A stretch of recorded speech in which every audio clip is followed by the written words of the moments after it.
All right, hello everyone. Let's just go over the ES and the other crude market. All right, so again,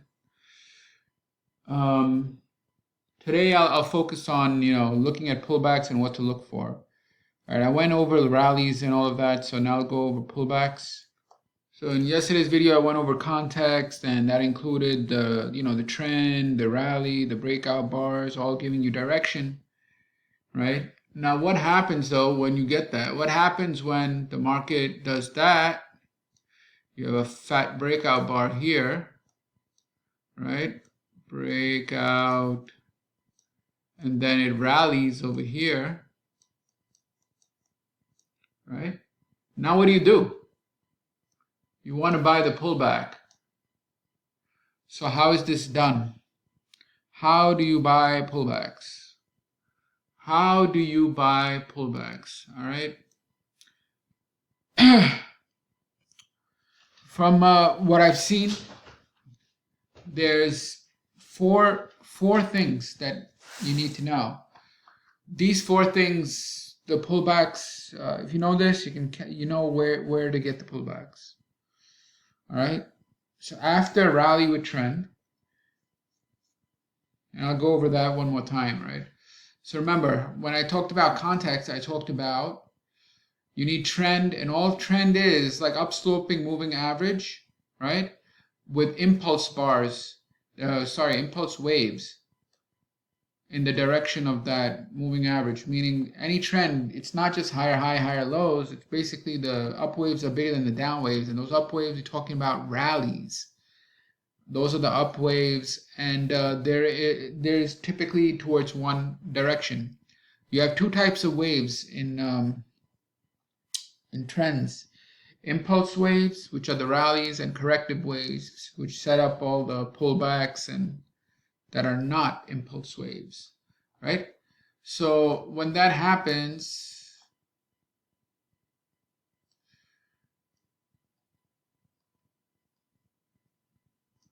you go from point A to point B. It looks chaotic. So what you do is, in your mind, you have to be able to distinguish between impulse waves and corrective waves. There are only two types of waves: impulse waves and corrective waves. And when you do that, you realize, holy shit, it's just a bunch of like impulse waves, and the rest is just a bunch of bullshit, just pulled back corrective waves that are making it look chaotic. So you have to focus on the impulse waves, all right? And I'll keep you on the right side of the trend, along with the upsloping moving average, because this is not even a technical analysis thing, which is why I like it so much. This is mathematical. This is statistical. You look up moving average in Microsoft Excel, right? I mean, it's that common. It's a statistical technique. So it's not, like RSI or whatever. So what I'm trying to point out is, once you understand that, you're having the impulse waves going one direction with having the breakouts within them and all of that, you'll see the rallies very clearly. Now, how to catch pullbacks, all right? So pay attention, because I'm going to explain the four things you need to know about pullback. They all have to do with levels, right? So four types of levels. When you have a rally, you have a left hand and a right side, right? From the left side, you have your You have your break and test level. So number one is your break and test level. Break and test level, which is basically the test of the breakout. Okay, this is very important when you have good follow through. All right, that's when the break and test level is very important, because that's where the market will go, and that's what you need to like over here. You have a lot of follow through. When it breaks, it has a lot of follow through. So now in this case, the break and test level is really important, because this will, let's say this is a 50% retracement and it's going to the break and test level. That is important. But a lot of times what you'll have is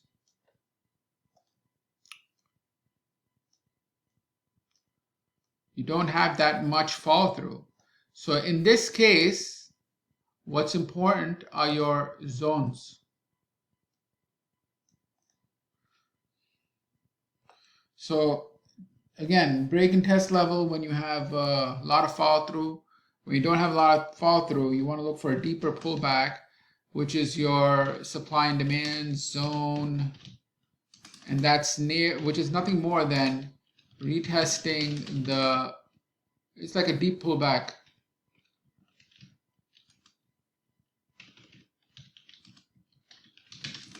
Retesting the pivot low, pivot high or pivot low, right?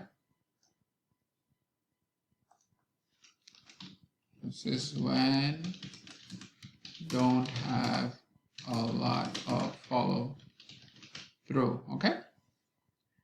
So these are two.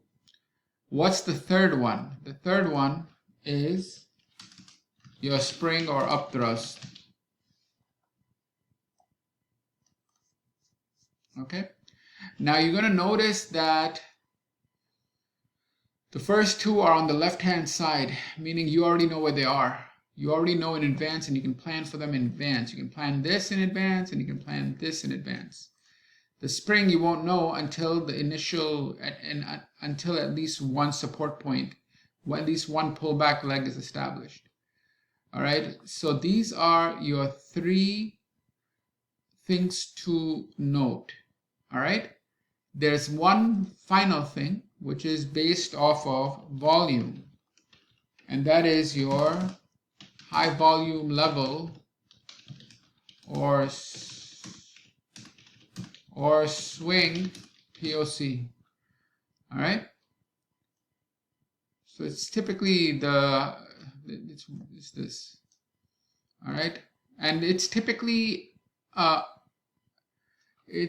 under the breakout bar, so it's usually low. I mean, it doesn't have to be, it could be higher, so I guess I have to take that back, but typically it is. It's like it's typically under the 50% retracement. All right, because there's accumulation there, and that accumulation builds up volume. So the idea is whoever accumulated, if it comes back to that level, they're going to get some more, or someone else will get at that level.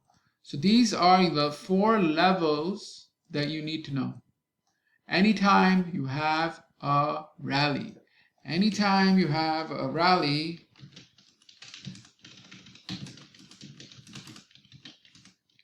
look at these levels of interest. Okay. The break and test level, when you have a lot of fall through. S&D zone, when you don't have a lot of fall through. Spring and upthrust, that just happens all the time. And fourth is your high volume level with volume profile. Right? These are the 4 levels.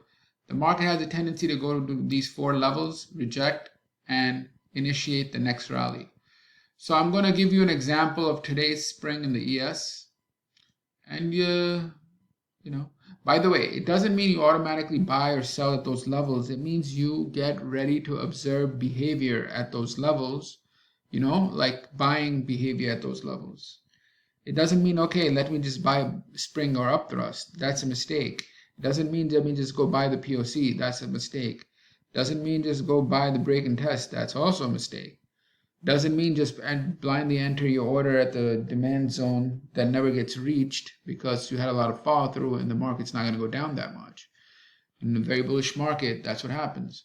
So you have to see that, all right? So now, anyway, let's take a look at today. Today,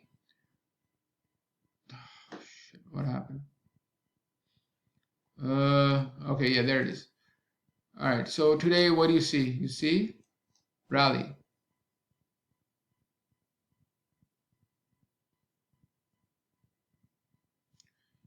Now, when you have a rally, what happens? I said 4 levels, right? All right, let's draw those 4 levels. You don't have to draw them, but whatever. I mean, it's up to you, right? So I'm just doing this as an example.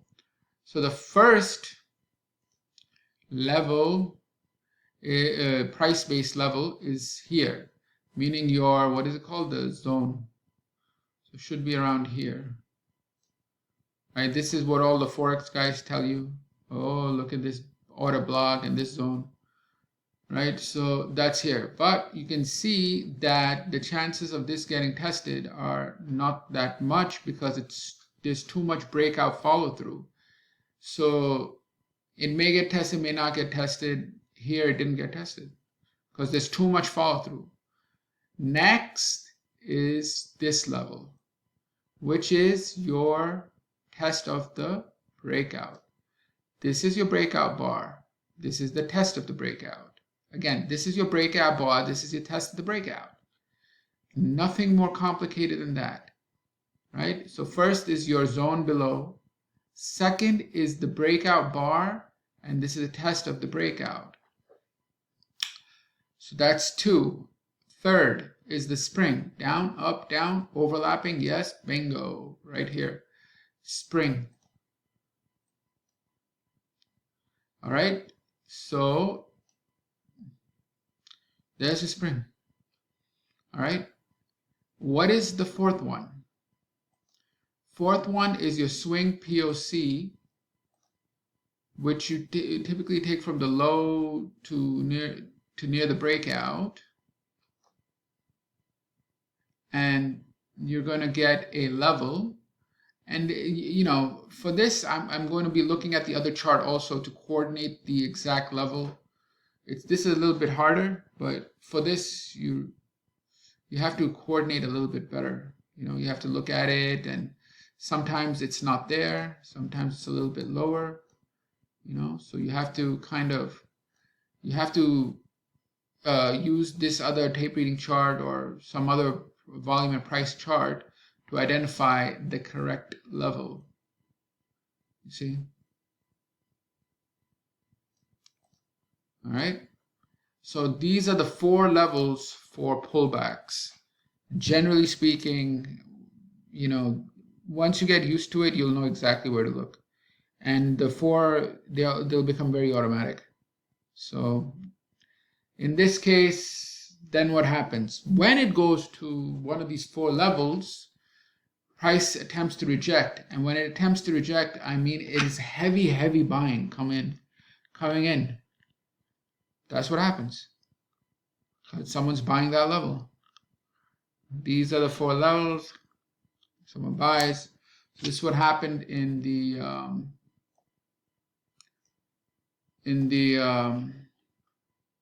so over here when it was in a spring position here, it goes down. Someone started buying right here. All right. Now it doesn't mean that you just buy along. You have to watch for the pullbacks and see how they behave. In this case, it started buying and then they broke the trend, the downtrend, by taking out these two highs, establishing the higher high. All right. And this is very important because look at the size of these bars. These 2 bars were the biggest bars in like 100 bars, these 2. So that legitimizes the buying pressure, because if I'm just looking at this wave, it looks like buying pressure, but it could be some short covering. It could be, you know, just some whatever. It could be whatever. So first I'm watching the pullback. If I'm still not convinced, wait for the higher high break. And that break needs to be with authority, meaning it needs to rally. It needs to be a breakout bar. This is a breakout above this high and this high right here.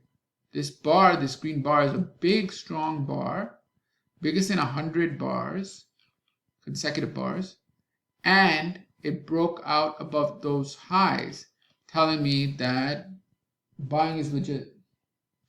After that, it tested and went up. Okay. All right. Now, does that mean that, the trade is over, blah, blah, blah? No, because from what I'm seeing here, if they didn't take out the rally high, there's still a chance that's going to dip below and test this gap here. So, it'll provide the opportunity at that point. All right, so I'm done with the ES. Now let's go to the. So what we see here in crude, I don't know what happened to my signals, but anyway, I told you guys up front that this wave here, this got me thinking that this is not an upthrust, that there's some reversal. Why? Because it's too big. It's the biggest in 10 waves. So an upthrust shouldn't be the biggest in 10 waves. This was actually on a daily level. It's just a change of behavior because of the size of the wave and the breakout above these two, with the biggest break in 12 bars. After that, spring and all of this and that. And then finally, it took out this high. This high, I was looking for it to take out this high. And it took it out, boom, right there. So now let's apply the same thing over again. You have a rally, it contains a breakout, it's with trend, with the data points. By data points, I mean swing lows and swing highs. They're lifting above the average. So this is an uptrend, right? This is the support low. Why is it support low? Because that's where the rally came from. Why is that important? That's where the buying came from. That's the impulse wave. It should hold, right? So what are the 4 levels? First level is this here, which is the zone.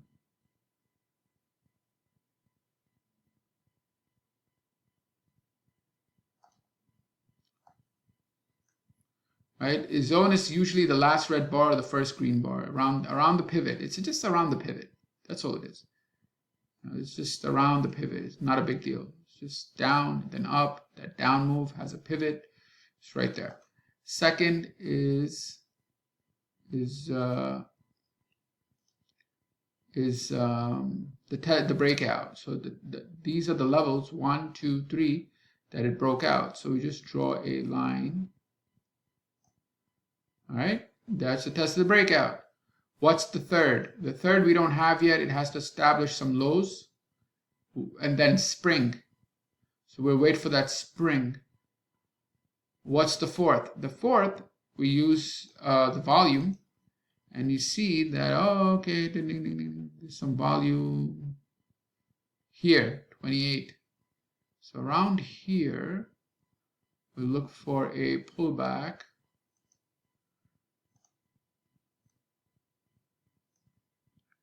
It's at the 28, which should be around 74.91.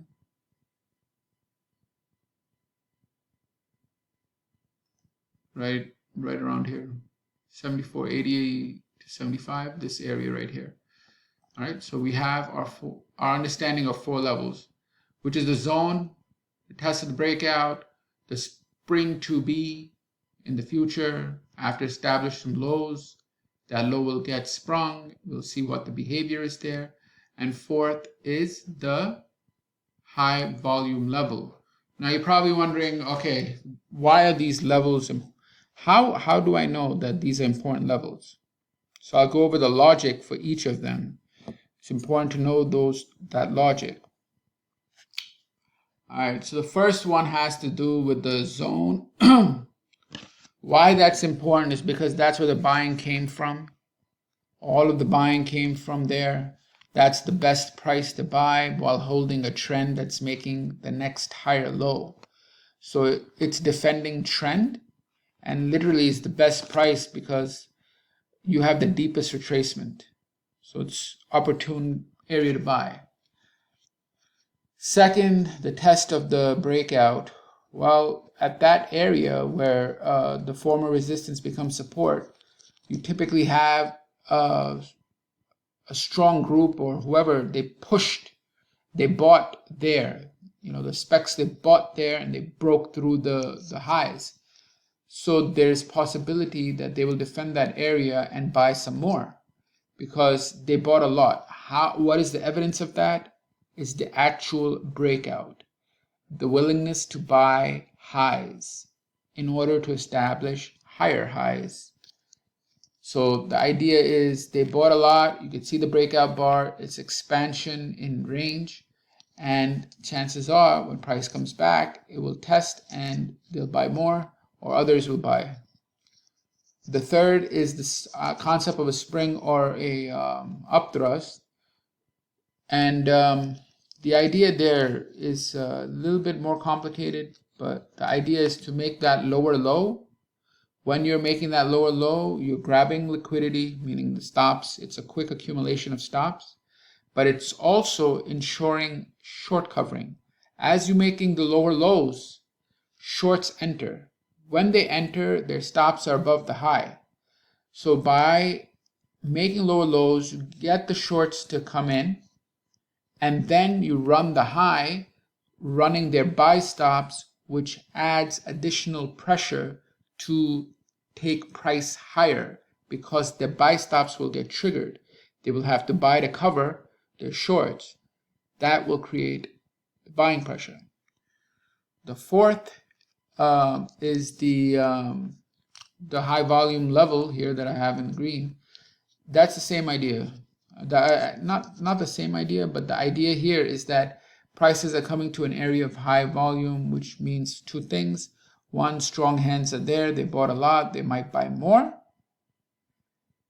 Either the existing or some new buyers will come to buy there because existing buyers bought a lot there. So new buyers will want to buy there as well as short covering, meaning someone here, I'll give you an example right here in the 28, that's 28,000 contracts. So the longs are happy, but shorts, whoever sold is on the other side of that, is not happy. So as price comes to that area, they will buy to cover. That buying to cover will do what? It'll create buying pressure. That buying pressure, existing or new longs can jump on it, and that can help create the next rally. So this is a natural point for basically losers to cover their position that is down money. They're down money because they took the other side of this and they want to cover. Price comes back, they get out break even. They get out break even by buying, by covering their shorts, right? So that buying creates buying pressure. That buying pressure can then take price higher. So this is the underlying thinking about the four levels. So think of it also yourself, and you'll come to some natural conclusions about what are important levels. Some folks, they just want to buy on a pullback to a moving average, or others will want to buy a pullback to VWAP.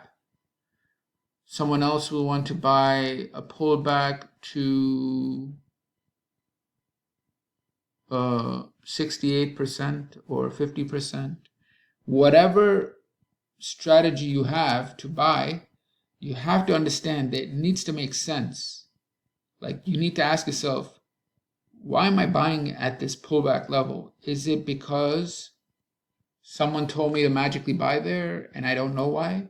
Or is it because it makes sense that there will be buying pressure at these levels, right? Here, 28,000.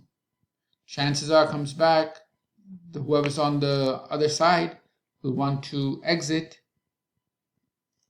right?